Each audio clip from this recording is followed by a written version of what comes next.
Everyone, Chris here from IELTS Advantage, and today we have another success story, Abul, who is going to take you through how he was able to successfully get the scores that he needed on the IELTS test. And interestingly, Abul is a doctor specializing in helping people with diabetes. And before the video, we were having a chat about how IELTS and helping people improve IELTS is very, very much like helping people improve if they have diabetes or avoid diabetes. So it'll be an interesting video, and it'll be focusing on mindset and how important mindset is and how it can help you improve your scores. So enough from me. Abul, can you introduce yourself to everybody, please? Yeah, sure. Hello, everybody. My name is Abul Hasnat, and I'm from Bangladesh. And as you already know, I'm a physician working here. Excellent. So can you start off by taking people through a little bit of your IELTS journey, and particularly what did you really struggle with when it came to preparing for IELTS? Sure. My IELTS journey started in September last year when I just tried it out for once, and my score was not that bad. I got listening 8.5, reading 7, speaking 7, and writing 6. So only, as you can see, the most obvious problem was with writing. And thereafter, my most recent score, which I got in November first week, is listening 9, reading 8.5, speaking 8, and writing 7. So I cleared that hurdle of getting a 7 in writing as well this time. So Wow. yeah, that's pretty much sums it. There's excellent scores. Well done for getting those. So let's take people through how you went from the scores that you were getting to the scores that you eventually got. And how did you get there? What advice would you give to students? And maybe try and link it in with what we were talking about before, where it's really to do with mindset and helping somebody with IELTS and helping somebody with a medical problem or a preventable medical problem is probably the same thing. Yeah. Now, coming to first part of your question is like, how do someone improve? It's a really vague question and pretty general question, and I would refrain myself answering anything to that, because I think it's a particular question that is very subjective, not objective, and it depends on who you are talking to, what is their past experience, how long they are learning English, what is their particular problem they are facing with, and things like that. But one general topic that is brought up is mindset. Until for me, which I struggled with the most was obviously grammar in writing. Well, grammar is an area, but in order to tackle that problem, I had to really unlearn whatever I had in my mind in terms of approaching the IELTS test and preparation to it, which meant that I needed to let go all the knowledge, all the perception, so-called tricks and tips and hacks that I had in my mind. I needed to purge them all out, and then only I was able to learn the new things and focus on my weak areas that the feedback report said, and it improved. That's pretty much a summary to it. Yeah, because I mean, I was telling you before that I lost about 20 kilograms, and I was probably pre-diabetic. Imagine I went to you as a doctor and I said, can you give me some tips and tricks in order to prevent diabetes? And can you give me some shortcuts to lose 20 kilograms, which I needed to do? What would you say to me?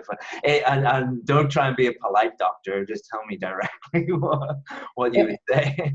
Yeah, I'll say you the answer, but before that, I know where the question is coming from. Our brain is always ingrained with shortcuts. Yeah. It's designed that way. Our brain has only two functions: survival and preservation. It preserves energy, and by doing so, it tries to survive. Yeah, that's the two functions that are innate to your brain. And like anything, when you deal with pre-diabetic conditions, obese conditions, or you try to change a habit of changing something. And in my case, it was IELTS. In your case, it was like your approach towards losing that weight. You need to lose that weight. There is no shortcut. You can't just throw your weight out of your way. You can't do that. You have to go through a process, and that process has to do everything with your habit, with your daily motivation, how you deal it. It's not about how good your doctor is or your IELTS expert is. Yeah. It's not their level of English that's going to be impacting your English. It's your English that's going to be reflected on the test day. So you need to work on that. There is no shortcut, and all the shortcuts will lead you to only lose more time, more energy, more money, probably get you frustrated in the way as well. Yeah, I imagine there are lots of hack diets out there where you can lose, a kilogram in one day I or assume it's something like that. a And funny but then way. afterwards you put on even more weight and you're even heavier. Same with IELTS tips and tricks. They seem to save you time in the short term, but then you fail the test again and again and again, and you waste all of that money. So I think the connection there is pretty. Yeah. Also internet. The internet has opened up the floodgate of information out there, but unfortunately, there are a lot of. I would say, if I put a number to it, it would be 95 to 99% of the information out there is basically false. Yeah, it's because people are telling people what they want to hear. Yep. So if you go onto YouTube on how to lose weight or go, some cheap course on how to lose weight, they're going to tell you all the tips and tricks and hacks because that's what sells courses. That's what sells books. I was talking to a student the other day and I said, I'm telling you what you don't want to hear for free. They are telling you what you want to hear and charging you money. It's Yes. like, okay, it's pretty obvious. Yeah. So to sum up my own experience, I just put it out there. I stopped believing into luck, tricks, and magic formula. That's the unlearning part of mine. And after that, I just sort of told myself that Chris is the only expert I will listen to. There is nobody else who is going to help me in tackling my problems. And then that led to me believing in your every word, literally every word.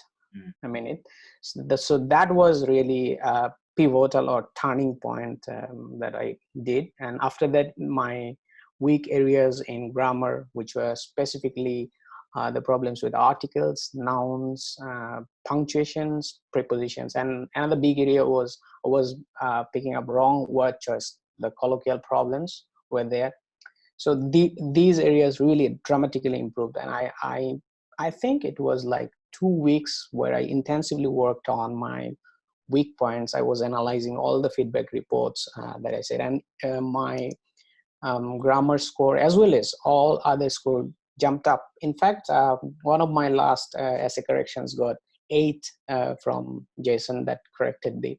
So that time I got to believe myself that yes, my stuff that I was weak in got really improved. Excellent. So just to go back to one of your points about that you chose one expert, I can't, 100, maybe 10,000 people will be watching this video. I can't work with 10,000 people. But the advice that I would give people is if you're thinking about getting a person to help you or join a school, the more that person tells you that it's going to be easy and that it's really, the use tips and tricks, the less I would believe that person. If your teacher is telling you it's going to take quite a long time, it's going to take a lot of hard work, then believe that person more, because that person is prepared to lose you as a student in order to only work with the people that he or she can work with. And so that's the advice that I would give people if they're thinking of following one person. But once you find that person, do exactly what Abul did, was just follow that person. Because if you are looking at 6 different sources of information, you are going to be very confused, and your writing is going to be a reflection of your confused mind. Be the same in the medical field. If there are Yes. many different ways that you can treat diabetes, but you wouldn't try and do it 7 different ways. You would just pick one way that has been proven, and do that. Yeah, agree with that. And And put out that in simple word is, I think, the best quality of a good teacher, um, in my opinion, is to find out a teacher who can try and do things in simple way for you. yeah, But you will never promise any easy way of dealing it. And trust me, I don't claim that IELTS is an easy journey. It can never be an easy journey for people no, who particularly aim for 7 and simple, above. but it's not easy. It That's can what be made simple by teachers who are really expert and who knows what he's doing. Mhm. And the other thing that you said before was you focused on your grammar, but you didn't just focus on grammar. You focused on particular areas of weakness within your grammar, because most of the people that we work with, they don't need to learn everything. Yep. They have particular weak points that they need to focus on. In the same way as if I go to the hospital and I have a broken leg, I don't need to see someone about diabetes. I need someone to fix my broken leg. For Right. you, your problem was articles, preposition, punctuation. You didn't have any problems with the other areas of grammar or vocabulary or other areas. You needed to really fix those first. And once you did, you saw a dramatic change in your performance. And I think Yeah. that's another thing that people need to understand. They don't need a general course, or they don't need to read all the books about IELTS or watch every YouTube video. They need to diagnose their problem and then fix that problem. Yeah. And one thing I want to add on that is English is generally very big language. Any language is a very big thing, and if you want to learn a language, that's different story. But if you want to crack IELTS and get the score that you need, it's going to be really few specific areas where you will need to fix in order to get the score you need. So in my case, it was obviously grammar, word choices, and in grammar there are like articles, punctuations, and prepositions. But on top of that, if you're struggling with your writing, those who are watching this video, then what you need to do is figure out where your problems are. You are not making mistakes in 100 different areas. That's probably for sure. So you need to figure that out, and your best choice would be to give your writing to an expert, and then follow his advice word by word. Yeah. Not just advice, word by word.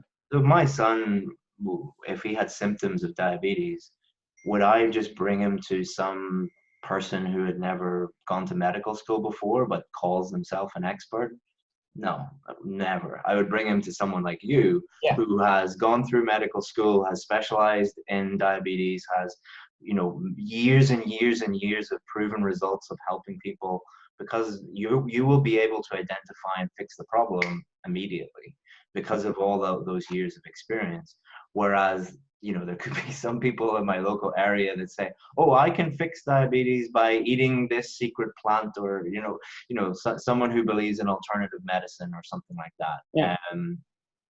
So I was also going to bring up another topic, was like my first test was a test that I did on paper, but the last one that I got successfully passed was a computer-based one. So I realized during those days that I was only working in computer and I was dealing in computer stuff. So I felt really love with dealing in computers. But on the other hand, my writing is pretty bad, and same as any other doctor. And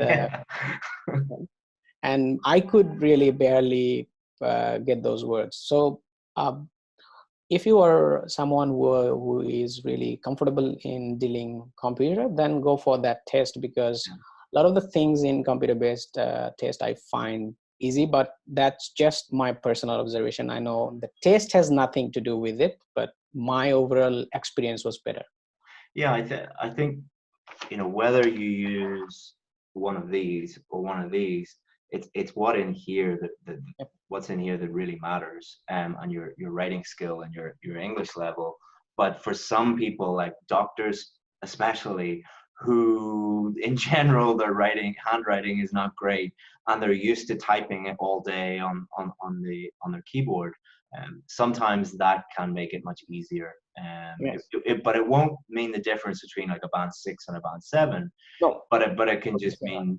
mean that your overall preparation is easier. So that's Yeah. great advice. And regarding writing, I'm coming back to that point as well. Writing task 2, I used to take about 5 to 10 minutes to generate and plan. I generate ideas and plan out my essay in my first few months. But later down the road, as I practice more and more, I figured out right now, if you ask me to write an essay, probably I wouldn't go beyond 22 to 25 minutes. Wow. And then that is a really big benefit to me, because I found that if I can spend enough time in proofreading, that eliminates all the grammar problem and other problems that I had, because my problems were basically confined to grammar areas. Yeah, I think for the advice that I would give most people is spend 5 or 10 minutes planning, because that really does help your writing, and then 5 minutes at the end proofreading. But everyone is different. We treat everyone as an individual on the course, and some people need that extra proofreading time because something like punctuation. Yep. You know, you could have 3 mistakes in every sentence, and it takes you that, you know, punctuation, prepositions, and articles are in multiple times in multiple sentences or every sentence. And that's why I sort of flexed my my structure in terms of allocating time, and I diverted some of my planning time into correction time. Yeah, that's very, very smart for you. Other people who need extra time with idea generation and structuring their essay and ordering their thoughts, I would suggest more time for planning. But someone like you who, you know, some people need no help with idea generation or planning or structure. They're just not, they either get it very quickly or they're naturally good at it. Other people, it's little mistakes and they're proofreading that. Yeah, probably that, you know, I'm always interested in learning different topics, life-related topics, and online. I read through them a lot, and that's why probably I didn't find any problem in generating ideas. In fact, I planned my essay on the real test for only 1 minute. Wow, that's well done. Well done. Well, we'll never know if you had a plan more. If you would, well, you got a bad. Yeah, probably it could have been a better essay. You never know. You never know. But my But we aim don't care anymore because you got the score. So good luck in your future. I know you're unsure about which country you're about to move to, but you know, Western countries are full of people with diabetes, so I'm sure you'll be well in demand wherever you go. And if you need any help, you know, in any of your applications or anything like that, just let us know and we'll help you out with that. Okay, I'll leave you, but with last words. I know I didn't thank you enough. So thank you. All the work that you are doing, not just for me, the free stuff that you put on your website as well as on the channel is helping a lot of people, I think. And thank you for that. All those people who are getting the free contents don't get a chance to thank you face to face. So I'm doing that for them. Thank you. Well, that's our kind of our business model, is just to help as many people as possible. And the more people you help, the more successful you are in business. So that's basically what we do, and that works for you guys and then works for us as well, because it's win-win for both sides. So thank you very much for saying that. Thank you. Excellent. Bye-bye. Bye-bye.